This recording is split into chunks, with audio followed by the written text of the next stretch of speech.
கோவை அரசு போக்குவரத்து பணிமனையில் டீசல் நிரப்பிய பேருந்தில் இருந்து திடீரென புகை வந்ததால் அந்த இடமே பரபரப்பாக காட்சியளிக்கிறது. இது தொடர்பான அண்மை செய்தியை பார்த்து கொண்டிருக்கிறோம்.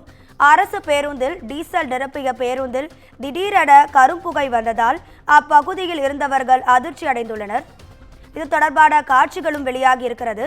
அரசு பேருந்தில் இருந்து புகை வந்ததால் பேருந்தில் இருந்த பயணிகளும் கடும் அவதி அடைந்தனர். இது தொடர்பான கூடுதல் தகவல்களை தருவதற்காக நமது செய்தியாளர் ஞானசேகரன் இணைப்பில் இருக்கிறார். ஞானசேகரன், வணக்கம். உங்க விரிவான தகவல்களை சொல்லுங்க.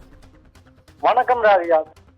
திருப்பூரிலிருந்து கோவை நோக்கி பயணிகளுடன் வந்த அரசு பேருந்து ஒன்று சுங்கம் பகுதியில் உள்ள அரசு போக்குவரத்து பணிமனை டீசல் நிரப்புவதற்காக நின்றது. பணிமனை ஊழியர்கள் டீசல் நிரப்பியதும் ஓட்டுநர் பேருந்தை இயக்கத் தொடங்கினார்.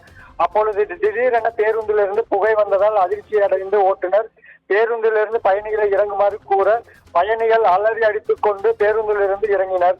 மேலும் பயணிகளை அங்கு இருந்த பணிமனைக்கு வெளியே அனுப்பிய ஊழியர்கள் பேருந்திலிருந்து தொடர்ந்து புகை வந்து கொண்டிருந்த நிலையில் உடனடியாக பேட்டரியிலிருந்து செல்லும் இணைப்பை துண்டித்து பேருந்தை டீசல் நிரப்பும் இடத்திலிருந்து அப்புறப்படுத்தினர். இதனால் பெரும் விபத்து தவிர்க்கப்பட்டதோடு அதிர்ஷ்டவசமாக தப்பிய பயணிகள் மாற்று பேருந்து மூலம் அனுப்பி வைக்கப்பட்டனர். பயணிகளுடன் இருந்த பேருந்தில் டீசல் நிரப்பும் இடத்தில் திடீரென பேருந்திலிருந்து புகை வந்ததால் அப்பகுதியில் பரபரப்பான சூழ்நிலை நிலவியது.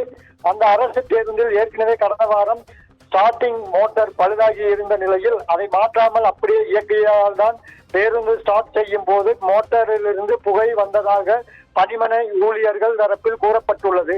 இதனால் பயணிகளின் உயிரை காக்க பாதுகாப்புடன் பேருந்துகளை இயக்க வேண்டும் என்பதை சமூக ஆர்வலர்கள் வேண்டுகோளாக விடுத்துள்ளனர். இதனால் அப்பகுதியில் பரபரப்பு ஏற்பட்டுள்ளது. ராதிகா,